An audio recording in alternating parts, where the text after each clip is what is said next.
Hello and welcome to the Project Good podcast. I'm your host, Anne-Marie Hilton. Project Good is a social impact podcast interviewing experts and advocates about the pressing problems that we face globally and hearing how they suggest we move forward in the future. The Project Good podcast is brought to you by Project Good Work. The goal of this podcast is to inspire people and organizations to develop a mindset that can move others to positive action regarding the complex social issues facing people on the planet. For July, we're focusing on Economy of the Future. Today, I have the pleasure of interviewing Dr. Vogel, Associate Professor of Economics at the University of California, San Diego. Dr. Vogel's research focuses on development, demographics, health, human capital, and the political economy. He has published a number of articles looking at economies in developing countries. His most recent article, Intergenerational Associations and the Fertility Transition, look at generational achievement in families and the changing social climate we face.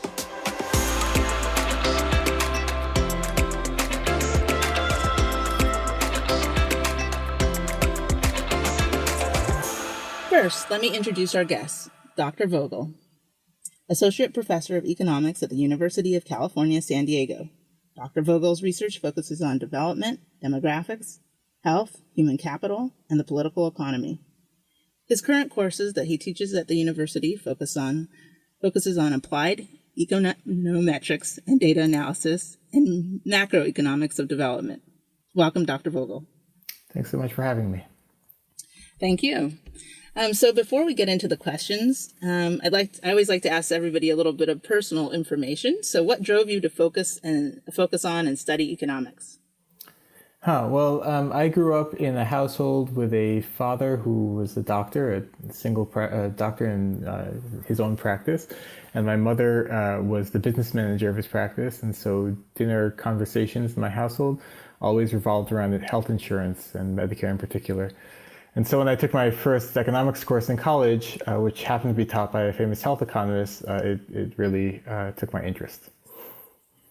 Okay, that's cool. And so did you always decide that you wanted to go the educational and research route, or was that just something that happened? I guess by the end of being an undergrad, I had sort of figured out that research was something I enjoyed doing, although I hadn't fully committed to what kind of research I wanted to do. So I mean, at the beginning of being an undergraduate, I had no idea that one could spend one's time doing what I do today. But by the end, I had a better idea. Okay. Yeah, sometimes I find that people after they've tested things around the world, that they find their niche or where is the best place for them. Yeah. Okay, so as you know that we are looking at the economy of the future, and right now, obviously, for a lot of people, 2020 was, I guess I'll use the cliche word, unprecedented, and knocked a lot of people off their rockers. And so now, of course, the question is for everybody is how do we move forward? What is the new world, or what is, as everybody's calling it, the new normal going to look like? So I guess the first question, and I think, people, of course, because they were living it, but obviously once we live things, especially when I'll just say we all went through trauma. So when we live in trauma, we all become, I would say, tunnel vision a little bit, and we can only see what's in front of us, and everything else really doesn't matter. And in a way, I guess I don't want to say we become selfish, but in a way we do, because we're all just thinking about survival. Yeah. So in a general sense, what would you say, how did COVID impact the economy? Well, so I guess, back in March and April, when everything shut down, there was a big disruption in people's day-to-day lives, right? You couldn't go out for services anymore. Going to the grocery store became a risky endeavor. In general, people couldn't get together with friends and family. Childcare was shut down. Education was shut down, right? So that was a really big shock. And everybody knew that unprecedented shock was going to eventually dissipate, right? And so there were sort of two things that went on. One is that, as people had to reorganize their lives during that, very drastic shutdown back in March and April, they changed their demand for various economic goods and services, right? So, you weren't going out to get a haircut anymore, you weren't going out to restaurants anymore, but you were, ordering sweatpants to sit in front of your desk as I'm doing right now, right?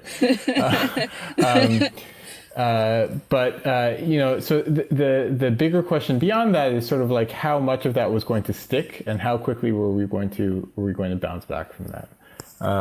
I think the bouncing back has been a little slower than it could have been if this country had been more proactive in controlling the virus early on, and you can see that from several Asian countries which have been able to return to something more normal more quickly than we have. But it has been happening gradually, especially now that we're vaccinating people. I guess this is going to be a twofold question, but how is the U.S. economy doing, and are we going to recover, do you think, in 2021? Well, so in some sense, the U.S. economy is doing better than many expected. So I guess the IMF is projecting something like 6% GDP growth in 2021.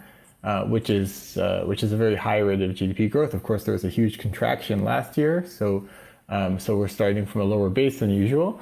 But that's pretty good. And the unemployment rate was up to 15% at the height of the crisis, and is now back down to 6%, which is not quite as low as it was before. Before, like back in last winter, we were less than 4% unemployment rate, right? So there's still a gap there, and of course that gap is unequally distributed, and the remaining gap is probably going to take a while to eat away at, right? Because at the start, back when we were at 15% unemployment, a lot of those workers were furloughed workers or workers that were probably going to be recalled by their previous employers, something like that, if they were unemployed. And a lot of that has happened already. So, as the unemployment rate has fallen, the share of the unemployed who are probably going to remain unemployed for a while has increased. Now, I guess for the future employment, because this is, I guess, different and similar to what happened during the Great Recession. But one of the things that is always, hidden are the people who are either not looking for work or have given up. Do you think then is the unemployment rate higher than what's been being reported, or do you think it's about accurate? Yeah, so you're right that there are people who have dropped out of the labor force. I guess if we measure things in terms of number of jobs or number of people employed, we went from something like 150 million and lost 20 million jobs. And we've to 130 million. Since then, we've climbed back up to about 145 million. So we're still, 7 to 8 million employed people below the peak. And of course, there's been some population growth since then. So we have some ground to make up still. I guess with this ground to make up, and I know one of the the biggest hit populations during all of this, just because of the closure of daycares and schools and everything, were women. What would you say? For workers in the future, or just in the current even economy, what advice would you give them to prepare for being able to, survive? I guess. Can I pause on that question because you brought up women? And if I forget about the question you just asked, please ask it to me again. But I do want to. It is something that I thought of in my previous answer. I thought of bringing up how you mentioned that there are some similarities with what happened back in 2008, 2009. A big difference is the gender composition of job losses, right? This is the first recession in modern U.S. history, I guess, in all of U.S. history, because earlier U.S. history, female labor force participation wasn't that high. But this is basically the first recession that has hit women more than men, right? So job losses were concentrated in service sectors, and that in itself would bias the job losses more towards women than in past recessions when manufacturing or construction lost work. And then on top of that, families were burdened by a whole lot more childcare responsibilities, which in our society, the way it's structured today, tends to fall on women more than on men, right? So this is a recession that has really burdened women much more than it's burdened men. And I think a big question moving forward is how much of that is going to stick, right? So how many women who stopped working and took care of their kids are going to stay out of the labor force for the rest of their potential working lives, and how many of them are going to make their way back in once the school and childcare infrastructure returns to how it was before. And I guess related to that is the question of, is the childcare, is the network of childcare centers and the network of support going to return to what it was before?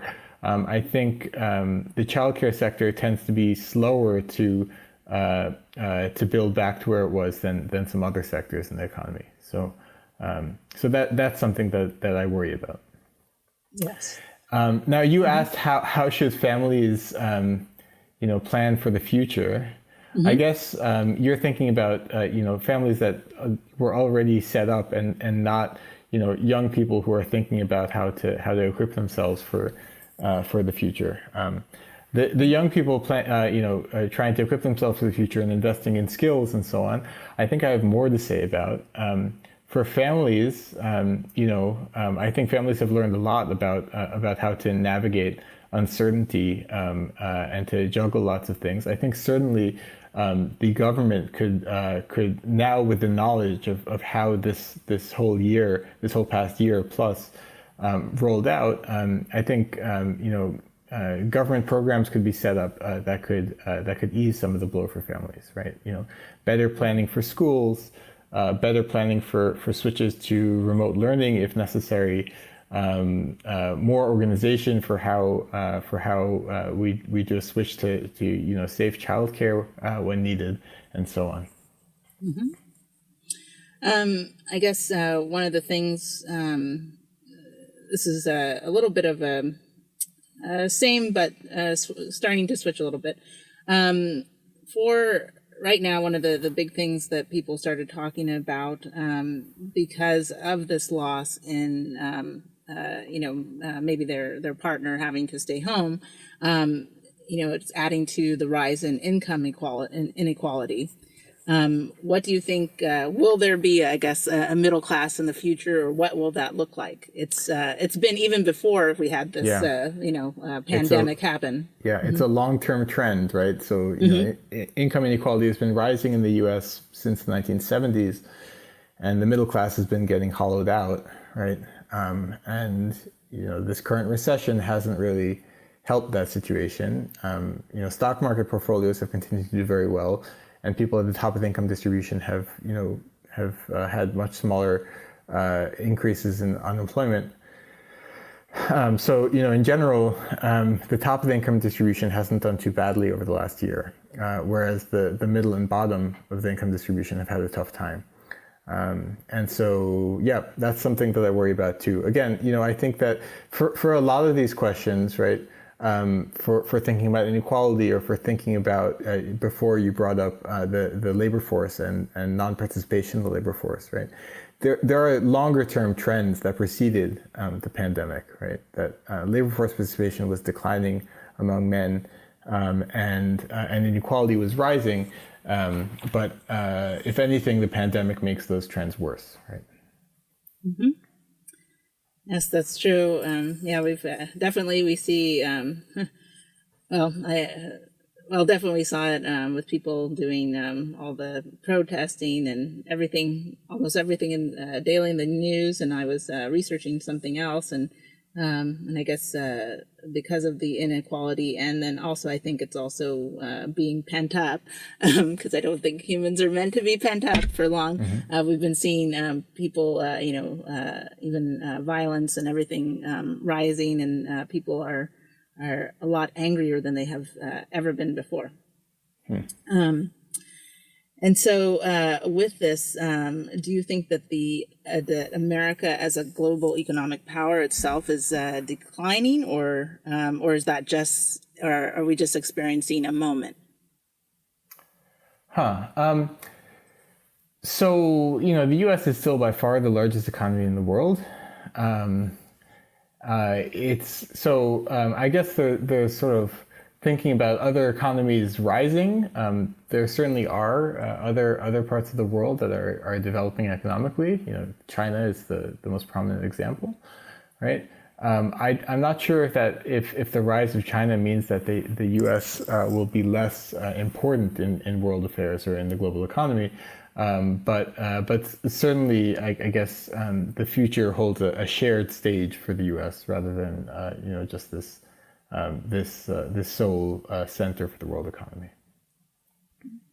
And then this is just a follow-up question that, and I'm asking this mostly because a lot of people, this is a concern for people that have been reading and media.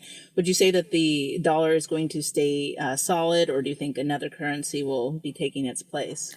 Yeah, so this is outside my wheelhouse. I'm happy to answer, but it's not particularly my area of expertise. But when I hear discussions like this, I sort of try to think, well, what candidate is going to replace the dollar as the global currency, and it's not particularly clear to me, right? I guess when China switches to purchasing government debt from another country instead of the U.S. as its safe asset option, then we can start talking about other currencies replacing the dollar as sort of the go-to currency in world markets. But I don't really see any signs of that happening. Okay, great. That should put people at rest a little bit.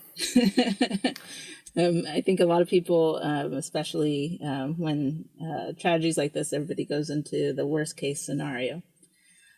Let's see. If I'm going to kind of switch it and take it back to like a more personal level for people to relate to, since people are staying home more, what do you think are going to be the main drivers of personal spending?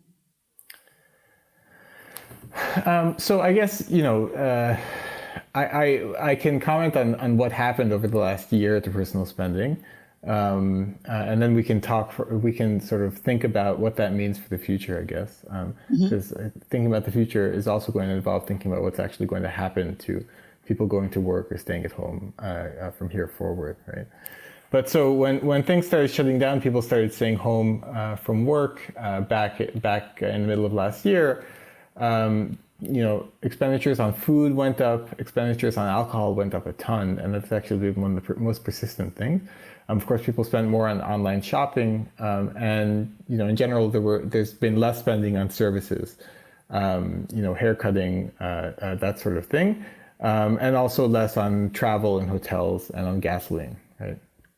Now, I'm not sure how much of that is going to stick because, as more and more people are vaccinated and as worries about infection and about contributing to contagion go away, people are going to start going to the hairdresser again.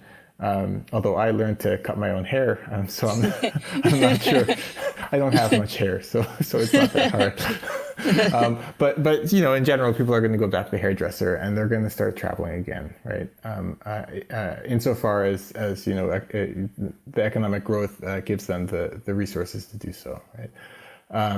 The changing purchasing habits for types of clothing and maybe for more cooking at home and eating at home, that might stick. And also the retail shopping had been declining for a while.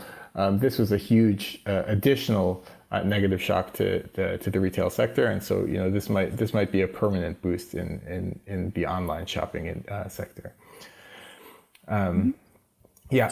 So I guess going forward, a lot depends. So let's assume, maybe it's too much of an assumption, but let's assume that the progress against the virus continues, right? So that by this time next year, maybe at least in the U.S., we won't be burdened by worrying about contagion. Then the question is going to be sort of how much does this stay-at-home set of practices continue, or do we return to normal? Do we return to what we had before? I guess not normal. Yes. Do you think this the work from home will become the new normal?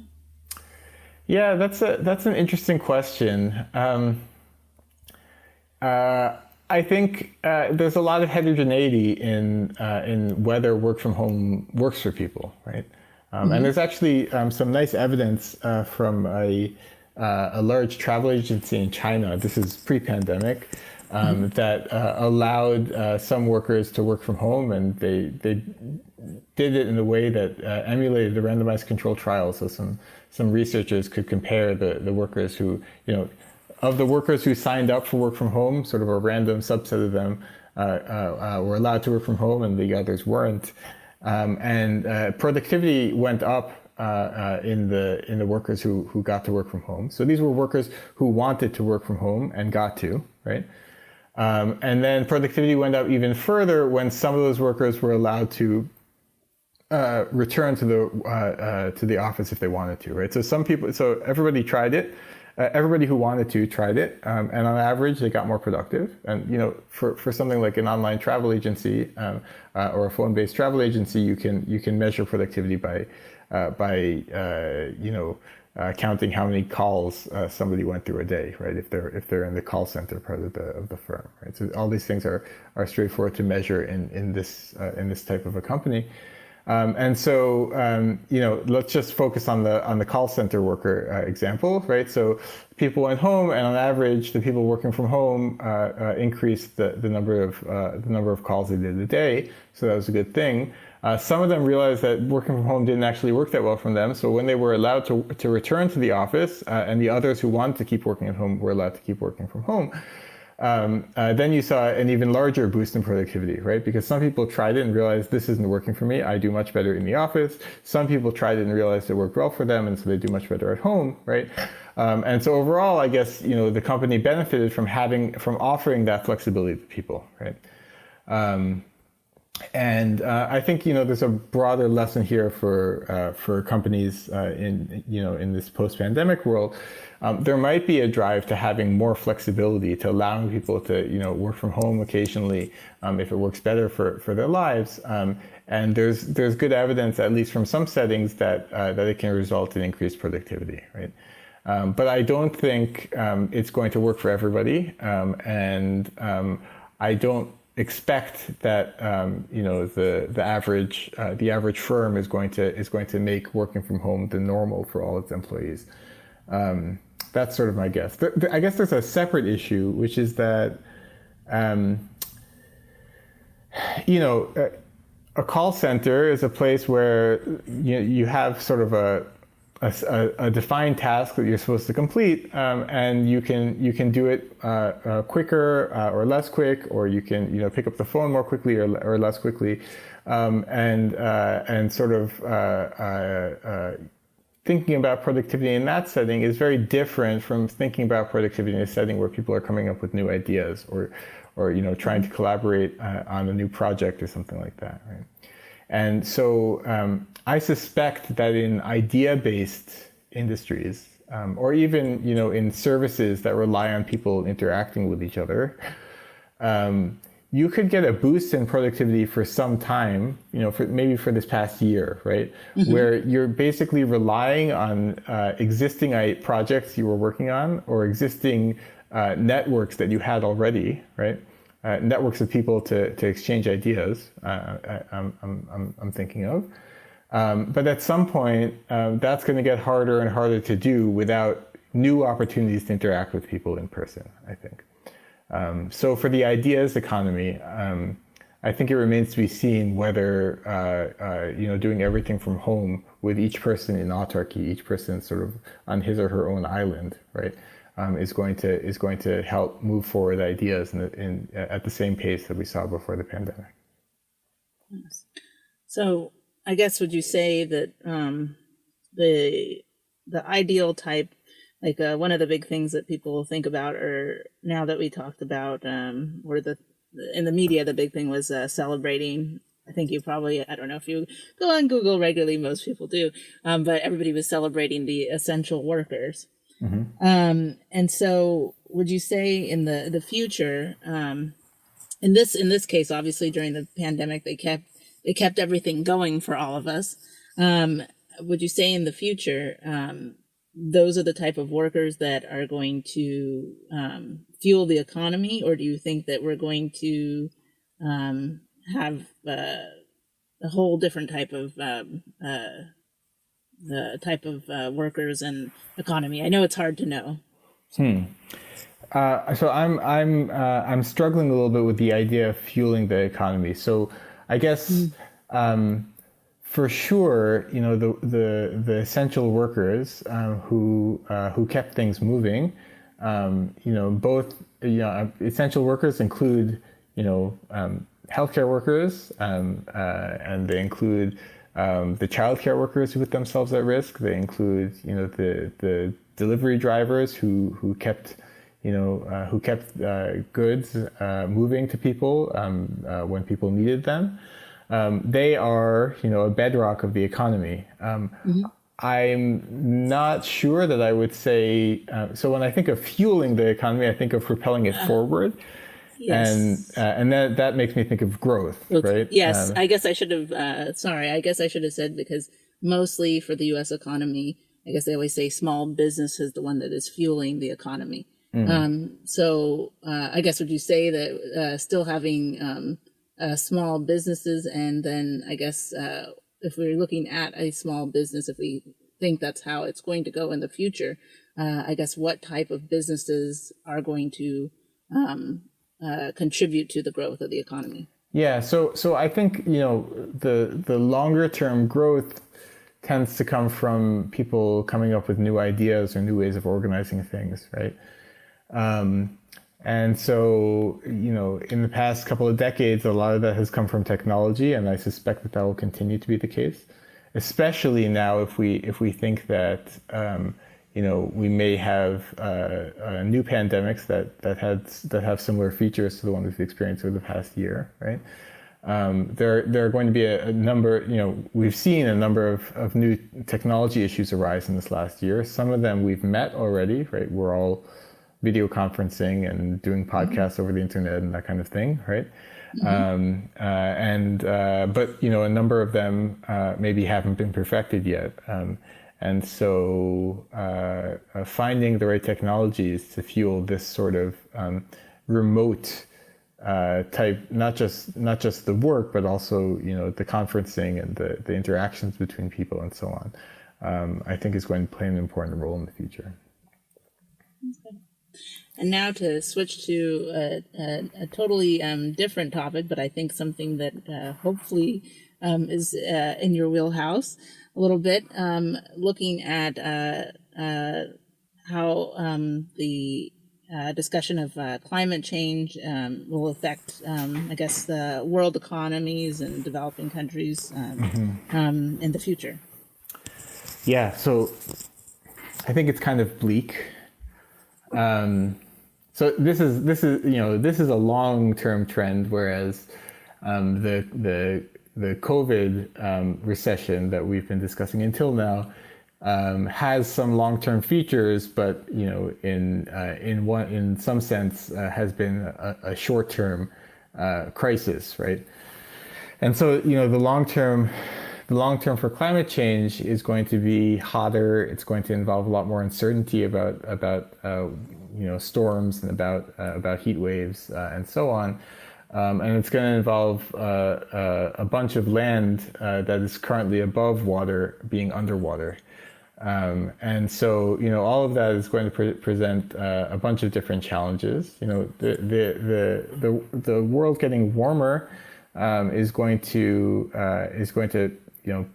present some productivity issues. There's very solid evidence that workers in a range of industries, in a range of job roles, become less productive when it's hotter, right? And so you can mitigate some of that with air conditioning, although some of the work has to be outdoors. And of course, relying heavily on air conditioning worsens our carbon emissions problem. But then apart from the heat itself, there's uncertainty, right? There's uncertainty about what's going to happen to the weather tomorrow, about how we prepare for a big flooding event or a big heat wave event or wildfires or something like that. And then, yeah, you know, the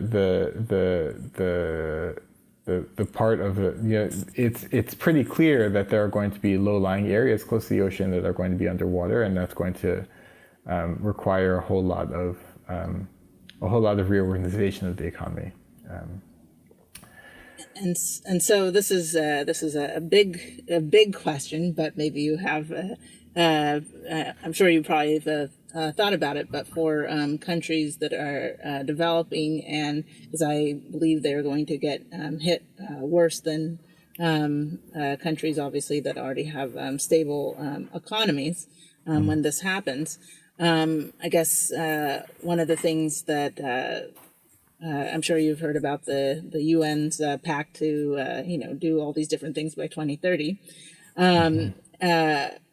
I guess how would you say for these developing countries, how can we start to, I guess, help them, or what are I don't know if there's any way we can help them. It's such a big problem.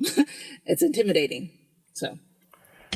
This is not always a particularly politically popular thing to say in rich countries, but you know, one of the biggest things that we can do to help people who are in poorer countries is to allow them to move to better opportunities. So that's certainly something, right?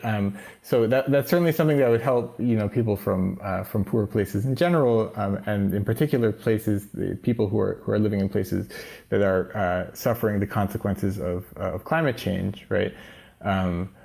Moving away from the places that are being hit by climate change towards places that are less feeling the effects of climate change is you know, one easy one relatively straightforward, I shouldn't say easy, way to mitigate those consequences, right? Yes, I would say logical. Yes. Yeah. No, I understand. Like, okay, if it's if the wave's coming, get out of the way. Yes. Right. Yes. And you know, so let me move it actually a little closer to home here in California. You know, I have a colleague at another University of California campus who has been working on a project for the governor to try to help understand how California can better cope with the future of climate change, right? And actually, you know, I just know this informally from him. I haven't seen a report. I think, you know, the report has been sitting on the governor's desk for a while, but he's had lots of other things to think about over the last year. But informally, one of the things that came out of it was that, you know, a lot of a lot of what California can do to try to mitigate the future effects of climate change and to try to reduce its carbon emissions is to, you know, build more housing close to the coast, because the climate is, you know, it's less close to wildfire risk, and the climate is less requiring of air conditioning and all the other things that we do to keep comfortable further away from the coast, right? Anyway, so that's just one example that moving people around can help a lot with a range of these issues. But, you know, moving people around itself, it entails trauma, it entails economic costs, and so that wouldn't be so easy either, right?